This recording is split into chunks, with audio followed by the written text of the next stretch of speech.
이혼 합의서에 도장을 찍던 그 순간 강태호는 나를 가리켜 말도 못 낳는 암탉이라며 조롱했다.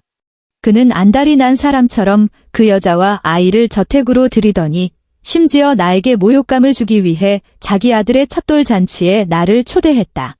나는 가장 붉은 드레스를 입고 그곳에 갔다. 진짜 재미있는 연극은 이제부터 시작이라는 걸 알고 있었으니까. 시어머니가 연회장 문을 박차고 들어와 새파랗게 질린 얼굴로 그 말을 내뱉었을 때 나는 손에 든 샴페인 잔을 여유롭게 흔들었다. 사랑하는 태호야, 사실 그 무정자증 진단서 나는 이미 3년 전에 봤단다. 이야기를 시작하기 전에 구독과 좋아요, 그리고 지금 어디서 이 이야기를 듣고 계신지 댓글로 알려주세요. 여러분께 반가운 인사를 전하고 싶습니다. 자, 그럼 이야기 시작합니다. 몽블랑 만년필의 금빛 초기 종이 위를 스치며 소름 끼치는 사각사각 소리를 냈다. 그건 내 10년의 청춘이 그 자리에서 사형 선고를 받는 소리였다.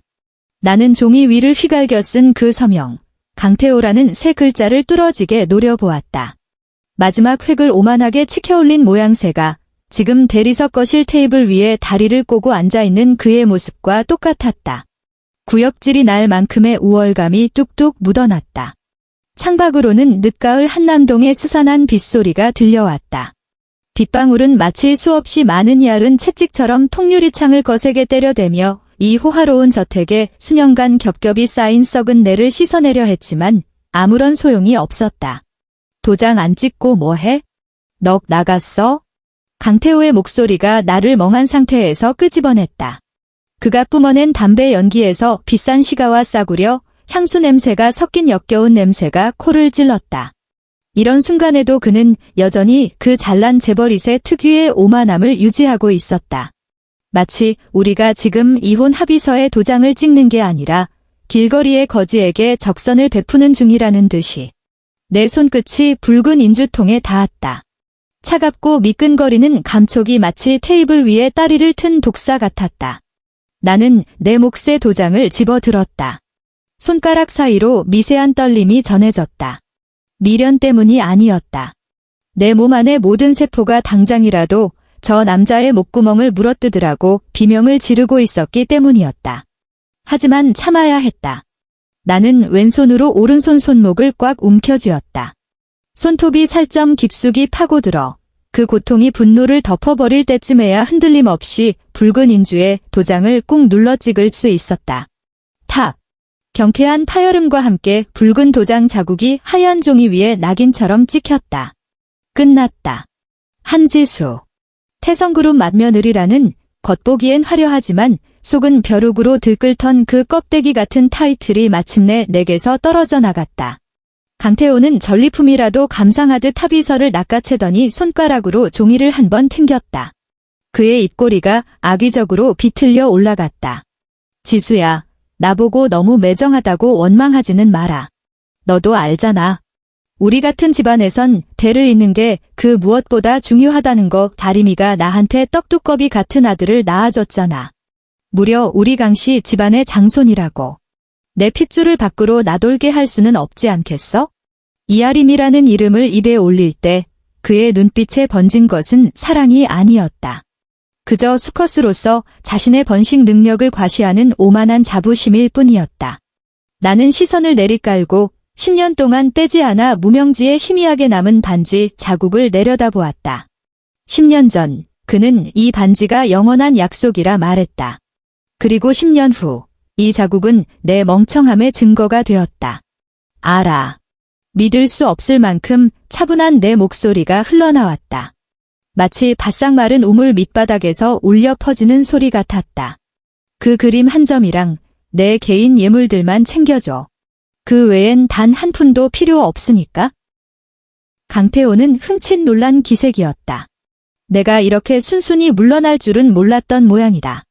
그가 쏟아내려 준비했던 조롱의 말들과 변호사 군단의 협박이 모두 허공으로 흩어졌다.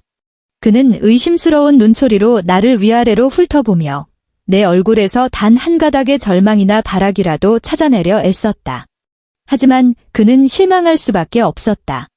내 얼굴은 그저 가면처럼 창백하게 굳어있을 뿐이었으니까. 주제 파악 하나는 빠르네. 그는 코웃음을 치며 등 뒤에 서 있던 변호사에게 합의서를 던졌다. 그깟 너덜너덜한 그림, 돈도 얼마 안 되는 거, 너같이 예술 한답시고 꼴값 떠는 가난한 여자나 보물 취급하겠지. 가져가라. 그리고 빨리 꺼져. 우리 아들 아기방 꾸미는데 방해되니까? 나는 자리에서 일어섰다. 오랫동안 뻣뻣하게 앉아 있었던 탓에 무릎에서 미세한 뼛소리가 났다. 내 10년을 집어삼킨 이 지옥을 벗어나기 위해 몸을 돌린 바로 그 순간, 강태호가 갑자기 나를 불러 세웠다. 아, 참, 이번 주말이 지훈이 돌잔치야. 내 발걸음이 우뚝 멈췄다. 온몸의 혈액이 순식간에 얼어붙는 것 같았다. 강태호는 소파에서 일어나 내 등 뒤로 다가왔다. 그리고 내 귓가에 바짝 대고 잔인하리만치 다정한 말투로 속삭였다. 포시즌스 호텔 그랜드 볼룸에서 할 거야. 생각해봤는데 우리가 비록 이혼은 했어도 명색이 내가 1년 동안 이 아이의 큰어머니 노릇을 했잖아. 이런 경사스러운 날에는 와서 축복해주는 게 도리 아니겠어? 온 김에 아림이가 올리는 차도 한 잔 받아. 내가 10년 동안 우리 집안 대를 못 이은 거 그렇게라도 사죄받으라고. 전처더러 불륜녀가 낳은 자식의 돌잔치에 오라고. 게다가 내 가정을 파탄낸 그 여자에게 사죄의 차를 받으라고. 위장이 뒤틀리고 강렬한 구역질이 목구멍까지 치밀어 올랐다. 가련한 척하면서도 속으로는 날 비웃고 있을 이아림의 표정과 벌레 보듯 날 노려볼 시어머니 신여사의 눈빛이 눈앞에 훤히 그려졌다.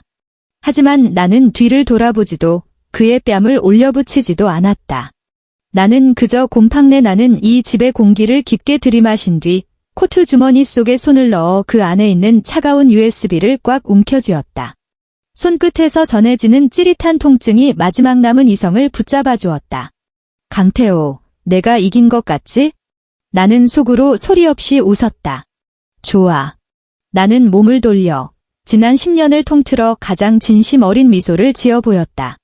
비록 우는 것보다 더 기괴하게 보였을지라도. 강씨 집안의 귀한 장손인데 그렇게 중요한 날에 내가 빠질 수야 없지? 기필코 아주 엄청난 큰 선물을 준비해서 시간 맞춰 갈게.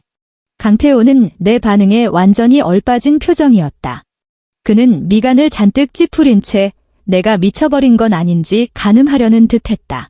하지만 나는 그에게 생각할 틈조차 주지 않고 무거운 마호가니 원목 현관문을 열어젖힌 뒤 뒤도 돌아보지 않고 밖으로 걸어 나왔다. 문밖의 빗줄기는 한층 더 거세져 있었다. 태성그룹 맏며느리가 타던 검은색 배는 이미 사라진 지 오래였고 전속 운전기사와 경호원들도 5분 전에 모두 철수했다. 나는 덩그러니 놓인 은색 캐리어 하나를 끌고 텅 빈 저택의 진입로에 우두커니 섰다. 빗물이 순식간에 머리카락을 적시고 뺨을 타고 흘러 옷깃 속으로 스며들었다. 뼈가 시리도록 차가웠다. 나는 고개를 돌려 2층 안방 창문을 올려다보았다. 저곳은 내가 수없이 많은 밤을 홀로 눈물지었던 곳이다. 아이를 갖기 위해 혀가 마비될 정도로 쓴 한약을 쓸 수도 없이 들이켰고 뼈를 깎는 고통을 동반하는 시험관 시술도 수차례 견뎌냈다. 매달 돌아오는 배란일은 마치 군사작전 같았고 임신 테스트기에 선명하게 뜬 한 줄은 매번 사형 선고나 다름없었다. 시어머니 신여사는 명절 때마다 생선 대가리와 가시만 반란에 내 밥그릇에 밀어넣으며 비아냥거렸다. 알도 못 낳는 암탉은 밥벌어지일 뿐이야. 아무리 좋은 걸 처먹여도 다 똥 되는 거지. 강태호는 한밤중에 술에 떡이 되어 들어와서는 와이셔츠 기대에 선명하게 찍힌 새빨간 립스틱 자국을 뻔뻔하게 내보이며 코를 골며 골아떨어졌다. 그의 토사물을 치우는 건 오롯이 내 몫이었다. 그리고 나는 그놈의 잘난 가문의 체면을 위해 그 우스꽝스러운 현모양처라는 타이틀을 지키기 위해 모든 걸 참아냈다. 심지어 그에게 숨겨진 가장 치명적인 비밀까지 덮어주면서 나는 손을 들어 빗물인지 눈물인지 모를 액체로 뒤범벅된 얼굴을 닦아냈다. 잘 있어라, 등신 같았던 한지수. 나는 불이 환하게 켜진 저택을 향해 나지막이 중얼거렸다. 그러고는 휴대전화를 꺼내 퀵서비스 업체에 전화를 걸었다. 비에 젖은 액정 때문에 지문 인식이 잘 되지 않았지만 나는 번호를 정확하게 꾹꾹 눌러 전화를 연결했다. 여보세요? 급행 퀵 맞죠? 네, 지금 바로 보내야 합니다. 주소는? 나는 저택을 바라보며 시선을 차갑게 굳혔다. 성북동 태성그룹 본가? 수신인은 신명자 여사입니다. 명심하세요. 반드시 본인 손에 직접 전달하셔야 합니다. 전화를 끊고 화면에 뜬 접수 완료라는 전자 영수증을 바라보며 나는 마침내 참지 못하고 입꼬리를 비틀어 올렸다. 악기보다 더 지독한 미소가 지어졌다. 그 봉투 안에 든 것은 폭탄이 아니었지만 핵폭탄보다 더 무서운 파괴력을 가진 물건이었다. 그건 내가 시어머니에게 보내는 첫 번째 큰 선물이었다. 15년간 먼지 속에 묻혀있던 그녀의 금쪽 같은 아들 강태호의 절대 불임을 증명하는 의료 진단서. 그 옛날 교통사고 직후 나는 의사 앞에 무릎을 꿇고 제발 강태호에게만은 진실을 말하지 말아달라고 애원했었다.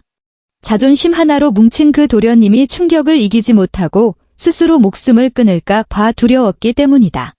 내 어리석은 동정심이었다.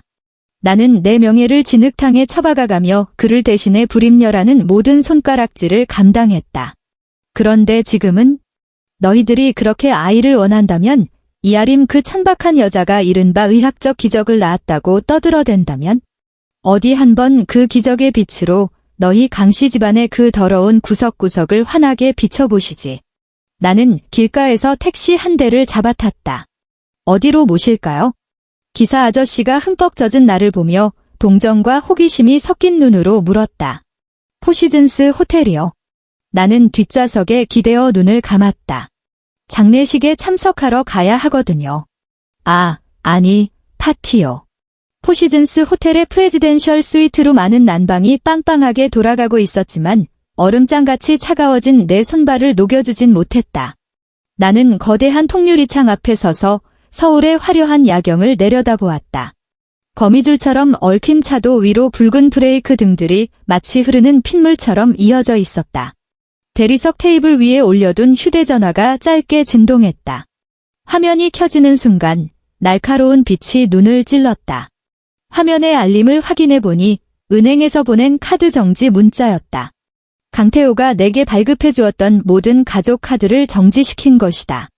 이어서 한 통의 사진 메시지가 도착했다. 발신인은 이아림. 글자는 단 한 줄도 없었다. 오직 사진 한 장뿐이었다. 사진 속 그녀는 새하얀 실크 가운을 걸친 채 번쩍이는 금빛 속사계에 쌓인 갓난아기를 품에 안고 있었다. 배경은 내가 방금 떠나온 그 안방이었다. 내가 직접 골랐던 이탈리아산 최고급 가죽 침대 위에서 강태호는 아이의 몸에 손을 얹은 채 모로 누워 잠들어 있었다. 구역질이 날 만큼 단란하고 따뜻한 가족 사진이었다. 나는 그 갓난아기의 얼굴을 뚫어지게 쳐다보았다. 가로로 긴 눈매에 오뚝하게 솟은 콧날. 확실히 귀여운 얼굴이었다. 하지만 안타깝게도 푹 꺼진 콧대와 쌍꺼풀 없는 흐릿한 눈을 가진 강태호 집안의 유전자와는 도무지 겹치는 구석이 없었다. 아무런 관계가 없다고 말하기엔 입이 아플 정도로 그냥 아예 남남인 얼굴이었다. 나는 옆에 놓인 와인잔을 들어 올려 핏빛 같은 붉은 액체를 가볍게 흔들었다. 유리에 비친 내 모습은 머리카락이 물에 젖어 뺨에 달라붙어 있고 눈화장이 살짝 번져 마치 물에 빠져 죽은 처녀 귀신 같았다. 하지만 슬프지는 않았다. 단 한 방울의 슬픔도 남아있지 않았다. 나는 노트북을 열어 능숙하게 복잡한 비밀번호를 입력했다. 화면이 여러 개의 분할 창으로 나뉘며 켜졌다.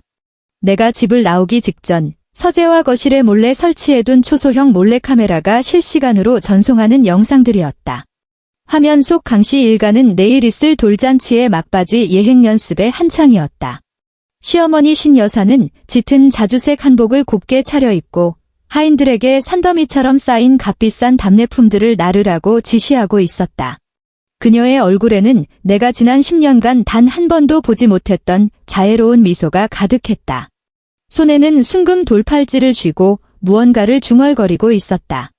아이고, 내 새끼. 할미가 가진 건 다 우리 장손 차지야. 강태호는 옆쪽 소파에 기대앉아 위스키 잔을 들고 있었다. 얼굴이 붉게 달아오른 게 이미 취기가 한껏 오른 모양이었다. 이아림은 뼈 없는 뱀처럼 그에게 바짝 붙어 앉아 껍질을 깐 청포도를 그의 입에 쏙쏙 넣어주고 있었다. 태호 오빠, 내일 그 쭈그러진 여자 진짜 오는 거 맞아요? 이아림의 목소리가 마이크를 타고 흘러나왔다. 역겨울 정도로 가식적인 걱정이 묻어나는 말투였다. 혹시라도 그 여자가 미쳐 날뛰어서 우리 지훈이 다치게 하면 어떡해? 그 여자가 감히? 강태호가 코웃음을 치며 이아림의 턱을 꼬집듯 잡았다. 그 여자는 이제 쫓겨난 개나 다름없어. 내가 굳이 오라고 한 건 나 없이 지가 얼마나 보잘것없는 쓰레기인지 똑똑히 보여주기 위해서야. 그리고 세상 사람들한테 우리 강씨 집안이 얼마나 관대한지 보여주려는 것도 있고. 이혼을 했어도 끝까지 가족으로 챙긴다는 이미지 말이야. 뭐 전직 가족이긴 하지만. 아잉, 오빠도 참 너무 짓궂어. 이아림이 교태를 부리며 그의 가슴을 콩콩 때렸다. 하지만 그녀의 눈빛에는 숨길 수 없는 승리감이 번뜩이고 있었다. 나는 그 광경을 차갑게 내려다보며 노트북 터치패드를 부드럽게 쓸어 이아림의 얼굴을 꽉 차게 확대했다. 그 겹겹이 칠한 가식의 껍데기를 쫙 찢어 발기면 과연 어떤 표정이 나올까? 그때 카메라 화면 구석에서 초인종이 울렸다. 택배기사 유니폼을 입은 남자가 현관에 나타났다. 가정부가 그 소포를 받아들었다. 바로 내가 보낸 핵폭탄이 든 그 봉투였다. 순간 심장 박동이 미친 듯이 빨라지며 숨이 턱 막혔다. 사모님, 급행 퀵이 왔는데요. 반드시 사모님께서 직접 받으셔야 한다고 해서요. 가정부가 봉투를 들고 거실로 들어왔다. 신 여사가 만지작거리던 순금 팔찌를 내려놓고 의아한 표정으로 손을 닦았다. 누가 보냈대? 이 밤중에. 그녀가 봉투를 건네받고 운송장 번호를 확인했다. 뜯어. 빨리 뜯어봐. 나는 속으로 미친 듯이 소리쳤다.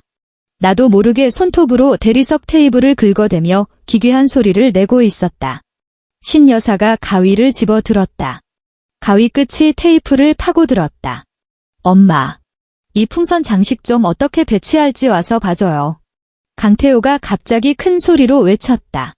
신 여사의 손이 멈칫했다.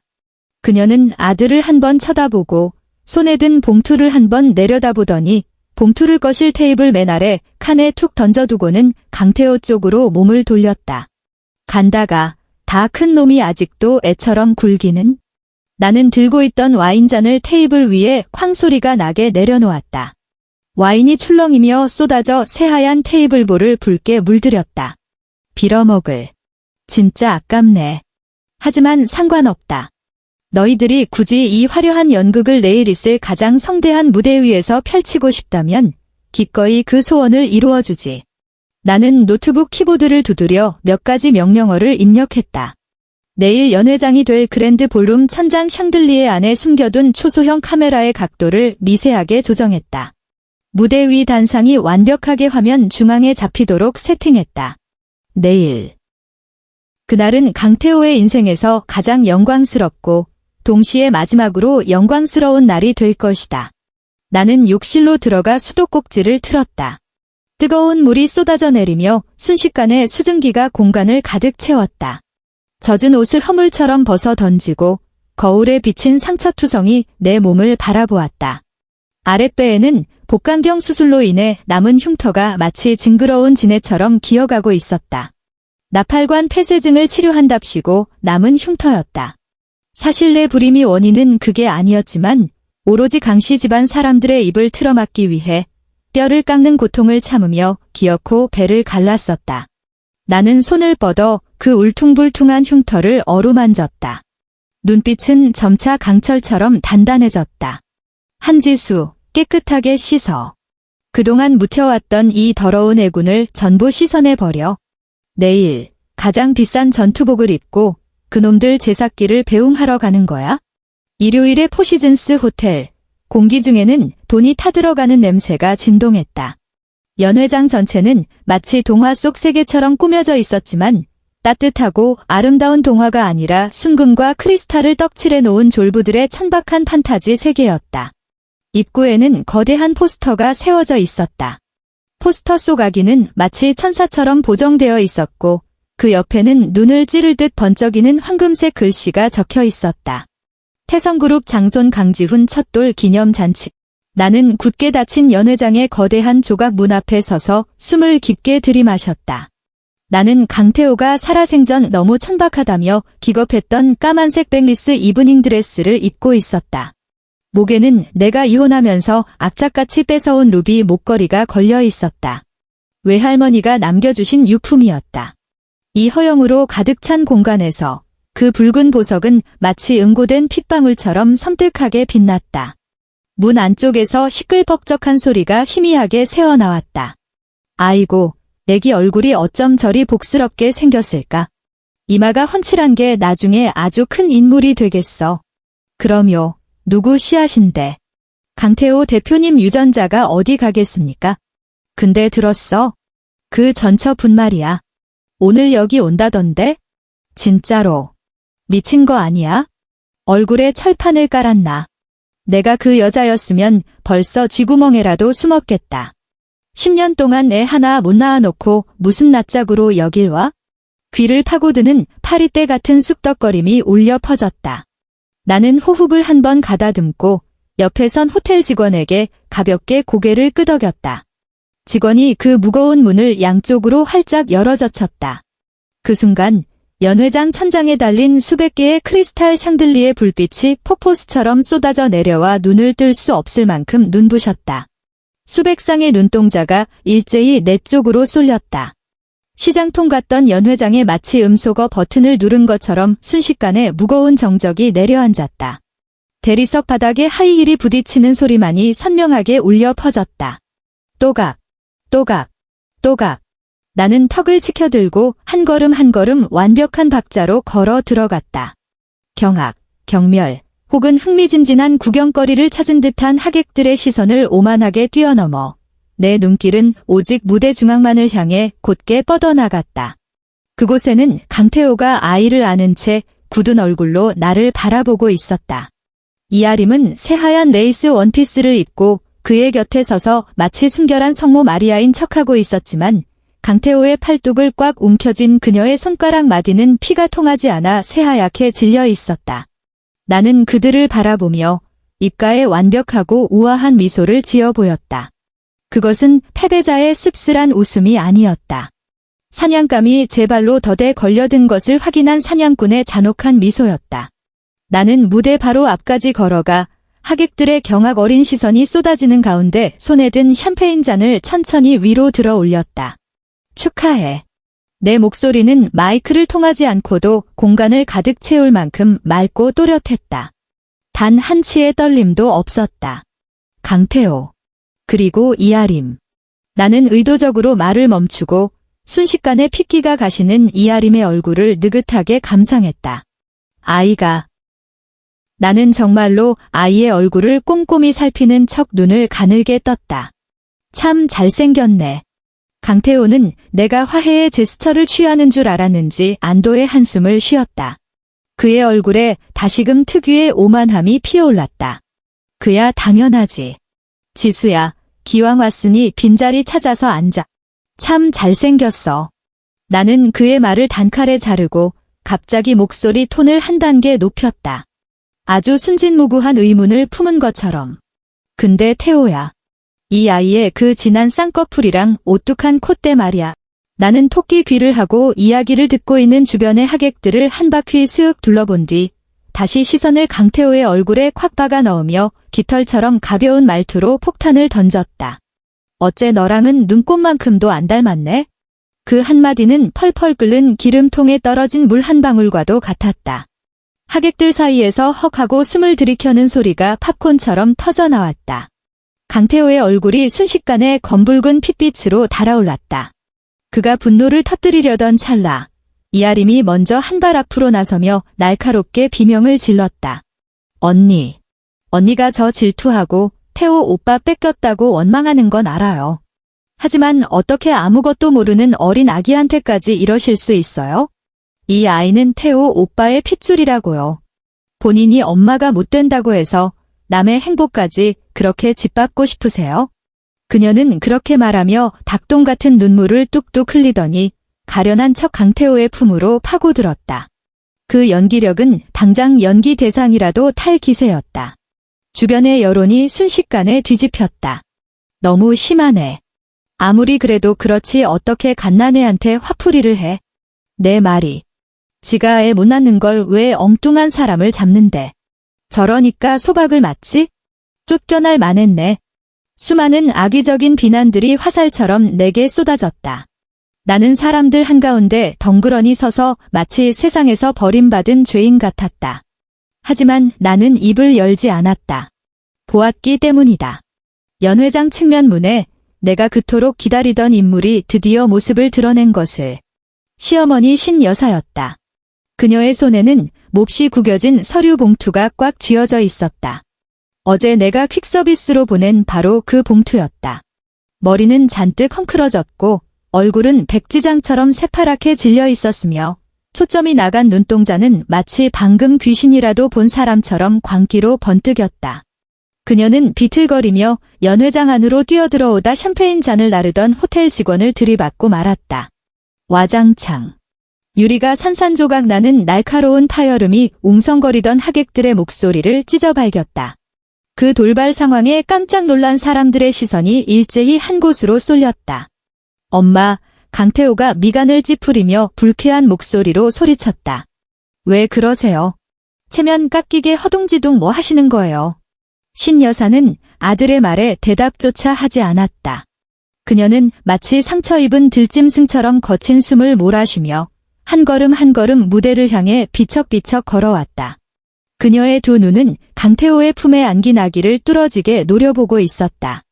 그 눈빛에 더 이상 자애로움 따위는 없었다.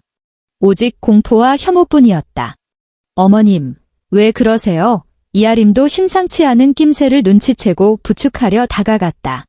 어디 편찮으신, 비켜. 신 여사가 돌연 귀가 찢어질 듯한 비명을 지르며 이아림을 거칠게 밀쳐냈다. 아찔한 하이힐을 신고 있던 이아림은 속수무책으로 바닥에 나동그라지며 날카로운 비명을 질렀다. 장내는 순식간에 아수라장이 되었다. 당황한 강태호가 소리쳤다. 엄마, 미치셨어요. 오늘 지훈이 돌잔치잖아요. 신 여사는 마침내 강태호 코앞까지 다가왔다. 그녀가 덜덜 떨리는 손으로 거머쥔 서류를 치켜들자 종이가 허공에서 파르르 떨리며 펄럭이는 소리를 냈다. 좋은 날, 신 여사가 처절한 냉소를 터뜨렸다. 성대가 찢어진 것처럼 쇳소리가 났다. 강태호, 이 등신 같은 놈. 이 천하의 멍청한 새끼야. 강태호는 얼어붙었다. 어머니가 이토록 이성을 잃은 모습은 난생 처음이었다. 도대체 무슨 말씀을. 신 여사는 돌진하듯 앞으로 몸을 던져 온몸에 체중을 실어 눈앞에 있던 5층짜리 거대한 슈가크래프트 돌 케이크를 엎어버렸다. 쾅! 거대한 케이크가 요란한 소리를 내며 무너져 내렸다. 생크림과 설탕 장식이 사방으로 튀었고 그중 일부는 강태호의 최고급 맞춤 정장에도 덕지덕지 묻었다. 케이크 꼭대기에 장식되어 있던 아기 모양의 설탕 인형이 대굴대굴 굴러 내 발밑에서 두 동강이 났다. 쥐 죽은 듯한 정적과 아수라장 속에서 신 여사는 강태호의 코앞에 삿대질을 하며 가슴속에 맺혀있던 강씨 집안 전체를 산산조각 낼 폭탄 선언을 토해냈다. 내 놈은 도대체 네 집 새끼를 키우고 있는 거냐? 5년 전 그 교통사고 때 내 놈 정과는 이미 다 끊어졌어. 넌 무정자증이라고. 완벽한 불임이란 말이다. 넌 애초에 애를 가질 수가 없는 몸이야. 그걸 아직도 몰라? 그 순간 시간이 멈춘 것 같았다. 연회장 안의 산소가 순식간에 증발해버린 듯했다. 강태호는 아이를 안은 자세 그대로 벼락 맞은 마네킹처럼 굳어버렸다. 그의 입술이 달싹거렸지만 아무런 소리도 새어나오지 않았다. 바닥에 주저앉은 이아림의 얼굴은 잿빛으로 변해 있었다. 그녀는 쥐구멍이라도 찾으려는 듯 겁에 질린 눈동자를 미친 듯이 굴려댔다. 그리고 나는 혼돈의 한가운데 서서 강태호의 얼굴이 멍한 표정에서 경악으로 그리고 마침내 철저한 붕괴로 물들어가는 과정을 지켜보았다. 나는 가만히 발을 들어 두 동강난 설탕 인형의 파편을 지그시 짓밟았다. 빠직. 내 발밑에서 으스러진 설탕 인형이 낸 아주 미세한 비명은 죽은 듯 고요한 연회장 안에서 기폭장치의 스위치처럼 선명하게 울려 퍼졌다. 강태호의 품에 안겨있던 갓난아기도 공기 중으로 불쑥 들이닥친 살기를 느꼈는지 칭얼거리던 소리가 갑자기 날카로운 자지러짐으로 바뀌었다. 방금 전까지만 해도 하객들이 쩌렁쩌렁하다며 칭송했던 그 울음소리는 이제 녹슨 톱날처럼 강태호의 팽팽하게 당겨진 신경을 벅벅 긁어대는 끔찍한 소음으로 변해버렸다. 그는 고개를 숙여 품속의 아기를 내려다보았다. 불과 몇 초 전까지만 해도 이것은 자신의 수컷으로서의 능력을 과시하던 훈장이었지만 지금은 그저 역겨운 비린내를 풍기는 수치스러운 고깃덩어리에 불과했다. 엄마 무슨 헛소리를 하시는 거예요? 강태호의 목소리는 모래알을 삼키는 듯 뻑뻑하게 갈라져 있었다. 그는 억지로 미소를 지어보려 했지만 얼굴 근육이 완전히 통제력을 잃고 마치 풍이라도 맞은 것처럼 기괴하게 일그러졌다. 오늘 만우절이에요?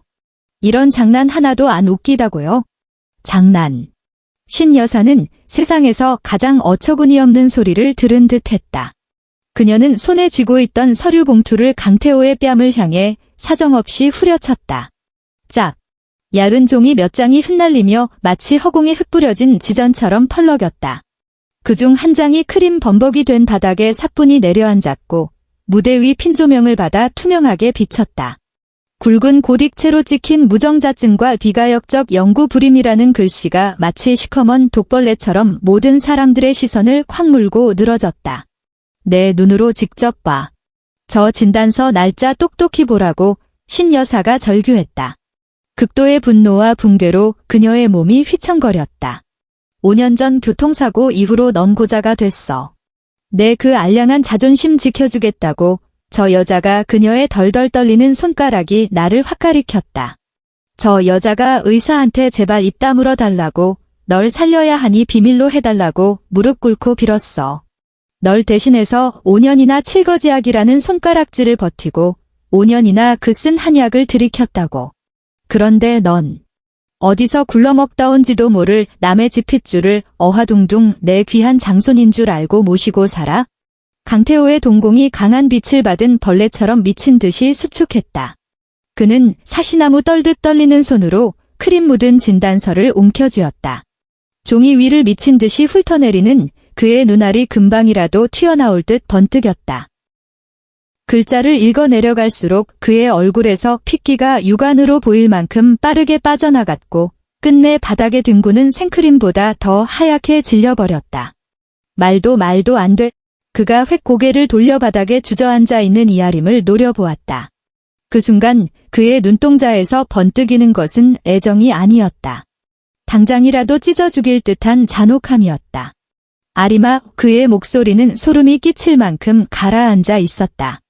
마치 폭풍전야의 저기압 같았다. 아니라고 해, 이거 다 조작이라고. 이 아이 내 새끼 맞다고 당장 말해.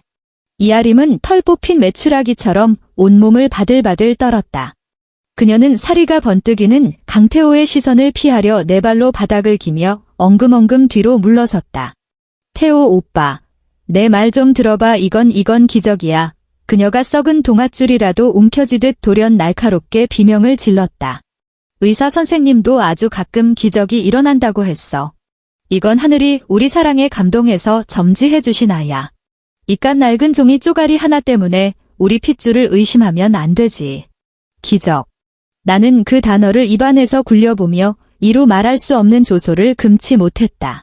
차디찬 병원 복도에서 지새웠던 수많은 낮과 밤이 떠올랐다. 난자 채취 시술을 끝낼 때마다 아랫배를 짓누르던 그 끔찍한 고통. 절에 가서 수명이 10년 줄어들어도 좋으니 제발 아이 하나만 점지해달라고 이마가 찢어져 피가 나도록 108배를 올렸던 내 모습. 그때 내 기적은 대체 어디에 있었단 말인가? 그런데 지금 입만 열면 거짓말이 튀어나오는 저 여자가 감히 자신의 더러운 짓거리를 덮기 위해 기적이라는 단어를 들먹여? 눈물 없이는 볼 수 없는 세기의 러브스토리네. 나는 마이크를 집어들었다. 내 목소리에는 티끌만 한 동요도 없었다. 나는 여유롭게 클러치 백에서 휴대전화를 꺼내 화면을 가볍게 터치했다.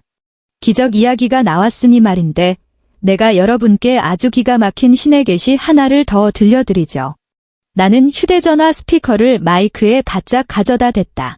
다음 순간 수억 원을 호가하는 연 회장의 최고급 음향 시스템을 타고 낯뜨거운 교성 소리가 쩌렁쩌렁 울려 퍼졌다. 아흐 살살 좀 해자기야. 그것은 이하림의 목소리였다. 아양을 떨며 교태가 뚝뚝 묻어나는 그 목소리는 방금 전 눈물을 뚝뚝 흘리던 가련한 순정파와는 전혀 다른 여자였다. 곧이어 구역질 나는 육체의 마찰음과 함께 굵직한 남자의 목소리가 들려왔다. 왜? 그 재벌집 도련님이 밤에 만족을 못 시켜주나 보지? 아, 그 쓸모없는 인간 이야기는 꺼내지도 마업 꼴랑이분이면 끝나는 주제에 매번 나보고 자기가 죽여주냐고 물어보는데 비위상에서 진짜 토 나오는 줄 알았다니까? 역시 우리 PT 선생님이 최고야. 이게 진짜 남자지. 크크, 당연한 소릴. 참, 너 임신한 거 말이야. 진짜 안 지울 거야? 미쳤어. 내가 그걸 왜 지워? 이게 내 평생짜리 VIP 연금 통장인데. 강씨 집안 핏줄이라고 우기면 그 등신은 좋다고 해벌쭉할 게 뻔해. 아들 낳고 대우받으면서 살다가 태성그룹 싹 다 내 차지로 만들 거야. 녹음 파일은 계속 재생되었고 스피커를 타고 흐르는 말 한마디 한마디가 마치 벼락 같은 따귀가 되어 강태호의 뺨을 사정없이 후려쳤다. 장내는 쥐 죽은 듯 고요했다. 방금 전까지 나를 비웃으며 쑥덕대던 사모님들조차 당황하여 입을 틀어막은 채 나와 강태호 사이에서 눈치만 보고 있었다. 바로 내가 원했던 그림이었다. 그들의 알량한 자존심을 시루라기 하나 남기지 않고 싹 다 발가벗겨서 백주대나대 구경거리로 내동댕이 치는 것. 강태호의 온몸이 사시나무 떨듯 떨렸다. 극도의 분노로 인한 생리적 경련이었다. 그의 품에 안긴 아기가 계속 빽빽 울어대고 있었고 그 울음소리는 마치 PT 강사가 그를 삿대질하며 비웃는 조롱소리처럼 들렸다. 으아. 강태호가 돌연 짐승 같은 포효를 내질렀다. 그는 미친 듯이 두 팔을 치켜들었다. 마치 품에 안긴 아이를 바닥에 내동댕이 치려는 것 같았다. 안 돼. 이하림이 기겁하며 바닥을 기어 그의 바지 가랑이를 부여잡았다. 태호 오빠. 아이는 아무 죄 없잖아. 그 일촉즉발의 순간 연 회장의 육중한 문이 다시 한번 쾅 하고 열렸다. 체격이 우람하고 타이트한 머슬핏 반팔 티셔츠를 입은 사내가 우당탕 뛰어 들어왔다. 터질 듯한 가슴 근육에 촌스러운 순금 목걸이를 덜렁거리는 남자. 바로 녹음 파일 속의 그 PT 강사였다. 야, 강태호. 내 새끼 털끝 하나라도 건드리기만 해봐. PT 강사는 씩씩거리는 황소처럼 막아서는 호텔 경호원들을 어깨로 밀어내고 거침없이 무대 위로 돌진했다. 물론 내 철저한 계획이었다. 내가 신 여사에게 퀵서비스를 보내면서 이 PT 강사 놈에게도 대포폰으로 익명 문자를 보냈다. 누군가 내 친아들을 오늘 죽이려 한다고 부추기면서 돌잔치 시간과 장소를 찍어주었다. 돈에 환장하고 제 핏줄에 집착하는 저런 근육만 빵빵한 무식한 놈이라면 눈이 뒤집혀 달려올 게 뻔했으니까. 내 놈이 그 상간남 새끼야? 강태호는 자신보다 머리 하나는 더 크고 울퉁불퉁한 근육질의 남자를 올려다보았다. 그의 눈에 선 핏발이 당장이라도 터져버릴 것 같았다. 이 순간만큼은 재벌가의 체면도 상류층의 교양도 전부 쓰레기통에 처박힌 지 오래였다. 남은 것이라곤 수컷 생물로서의 가장 원초적인 뻐꾸기 아빠가 되었다는 수치심과 사리뿐이었다. 그 더러운 손치워 PT 강사가 숨 넘어가게 울고 있는 아기를 강태호의 품에서 거칠게 낚아챘다. 투박했지만 제 새끼를 보호하려는 본능이 묻어났다. 이 콧대, 이 눈매. 딱 봐도 내 핏줄이구만. 너 같은 부실한 연성 새끼가 무슨 애비 노릇을 한다고 지랄이야? 다 죽여버릴 거야. 너희 이개 같은 것들 싹 다 찢어 죽여버릴 거야. 강태호는 완전히 미쳐버렸다. 그는 테이블에 놓여있던 은장 케이크 커팅칼을 집어들고 앞뒤 잴 것 없이 PT 강사에게 달려들었다. 깍! 하객들이 기겁하며 비명을 지르고 뿔뿔이 흩어졌다. 하지만 온실 속 화초처럼 자란 도련님이 산전수전 다 겪은 PT 강사의 상대가 될 리 만무했다. PT 강사는 가볍게 몸을 휙 피하더니 강태호의 명치를 향해 발차기를 꽂아 넣었다. 퍽! 강태호는 바람 빠진 풍선처럼 날아가 바닥에 뭉개져 있던 생크림 케이크 더미 위로 처박혔다. 수백만 원짜리 맞춤 정장이 끈적한 크림과 잼으로 범벅이 되어 마치 꼴사 나온 광대 같았다. 하지만 그는 포기하지 않고 엉금엉금 기어 일어나 다시 덤벼들었다. 두 남자가 바닥을 뒹굴며 뒤엉켰다. 화려한 액션 따위는 없었다. 그저 머리채를 붙잡고 짐승처럼 물어뜯고 핥히고 주먹을 마구잡이로 휘두르는 가장 추악한 개싸움일 뿐이었다. 이아림은 옆에서 아이를 껴안고 악을 쓰며 말리려 들었지만 누군가 뻗은 주먹에 뺨을 얻어맞고 나동그라졌다. 그 충격에 붙임 머리 가발 피스가 뚝 떨어져 나가면서 휑한 정수리가 적나라하게 드러났다. 신 여사는 이 충격적인 폭풍에 진작 뒷목을 잡고 기절해 가정부들에게 질질 끌려 구석으로 옮겨져 있었다. 그리고 주변의 하객들은 처음에 경악이 가라앉자 너도 나도 앞다투어 휴대전화를 꺼내 들었다. 플래시가 미친 듯이 터지며 마치 성대한 기자회견장 같은 진풍경이 벌어졌다. 세상에, 태성그룹 대표가 뻐꾸기 아빠였다니. 완전 막장 드라마 실사판 아니야? 빨리 인스타 라이브 켜. 저 여자 진짜 독하다.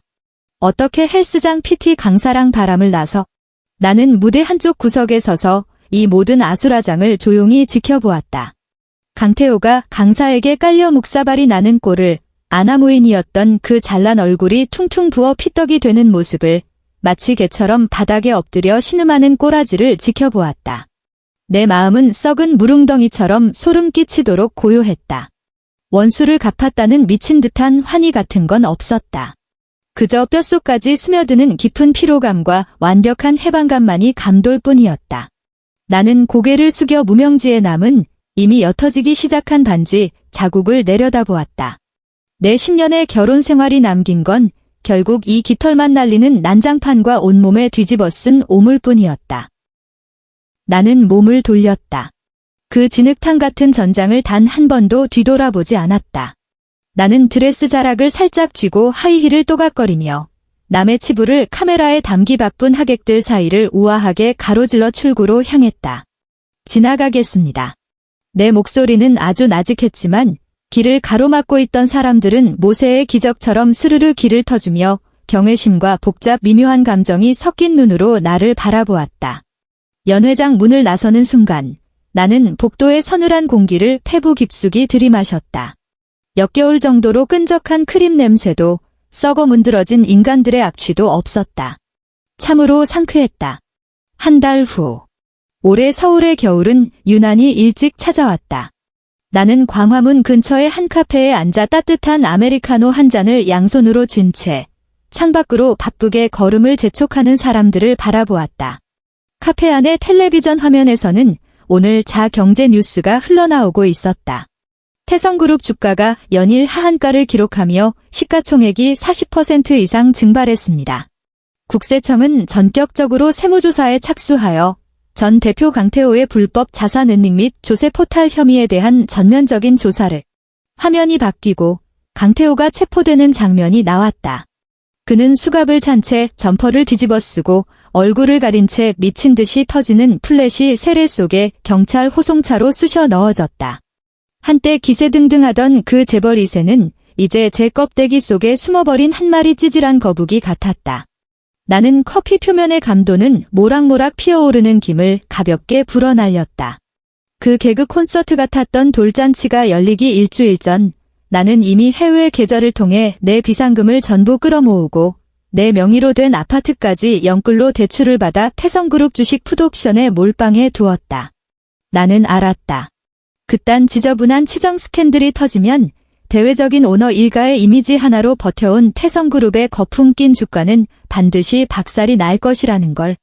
내가 무슨 대단한 금융 천재여서가 아니었다.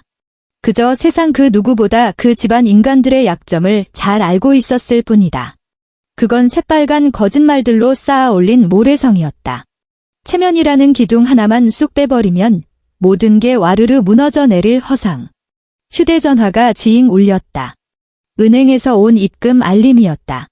남은 평생 돈 지랄을 하며 살아도 다 못 쓸 만큼 길게 늘어선 숫자의 배열을 보면서도 내 심장은 그다지 요동치지 않았다. 이건 단순한 돈이 아니다. 이건 내 위자료이자 내 잃어버린 청춘에 대한 보상금이며 10년이라는 세월 동안 뼈를 깎는 모멸감을 견뎌내며 받아낸 내 핏값이다. 나는 가방에서 방금 쓴 엽서 한 장을 꺼냈다. 엽서 뒷면에는 발리의 그림 같은 풍경이 인쇄되어 있었다.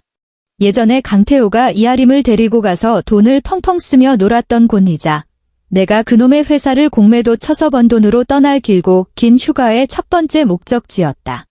나는 펜을 집어들고 수신인 란에 적힌 글씨를 바라보았다. 서울 남부구치소 수용자 강태호 앞. 잠시 생각하다가 내용에는 딱 한 줄만 남겼다. 이혼 합의서에 도장을 찍을 때처럼 한치의 망설임도 없는 정갈한 글씨체였다. 내 대가 끊긴 걸 진심으로 축하해. 발신인은 적지 않았다. 하지만 그는 이 엽서가 누구에게서 온 것인지 뼈저리게 알 것이다. 카페를 나온 나는 길가에 있는 빨간 우체통에 그 엽서를 던져 넣었다. 철제 투입구가 탁하고 닫히는 경쾌한 소리가 마치 구치소 철창문이 철컹 잠기는 소리처럼 듣기 좋았다. 하늘에서 눈발이 흩날리기 시작했다. 차가운 눈송이가 내 뺨에 내려앉아 촉촉한 물방울로 녹아내렸다. 나는 무의식적으로 내 아랫배를 쓰다듬었다. 한때 이곳은 내 가장 아픈 흉터이자 나를 갉아먹는 열등감의 근원이었다. 하지만 지금은 그 어느 때보다 가뿐하게 느껴졌다. 애가 없으면 또 어떤가? 나는 누군가의 핏줄로 내 가치를 증명할 필요도 없고 누군가의 성씨로 내 인생의 꼬리표를 달 이유도 없다. 나는 한지수다. 내겐 돈이 넘쳐나고 완벽한 자유가 있으며 찬란한 시간도 한가득 남아있다. 나는 손을 뻗어 떨어지는 눈송이 하나를 받아냈다. 눈송이는 내 손바닥 위에서 순식간에 녹아내려 영롱하게 빛나는 물방울이 되어 세상의 빛을 반사하고 있었다. 택시. 나는 손을 흔들었고 주황색 서울 택시 한 대가 내 앞에 부드럽게 멈춰섰다. 인천공항으로 가주세요. 나는 차 문을 열고 미끄러져 들어갔다. 후끈한 히터 바람이 나를 감싸 안았고 그토록 오랫동안 잊고 있었던 진짜 온기가 내 온몸을 기분 좋게 녹여주었다. 택시가 천천히 출발하며 흩날리는 한방눈 속으로 나아갔다. 나는 멀어지는 이 차가운 도시를 향해 단 한 번도 고개를 돌리지 않았다. 내 앞에는 찬란한 봄이 기다리고 있으니까.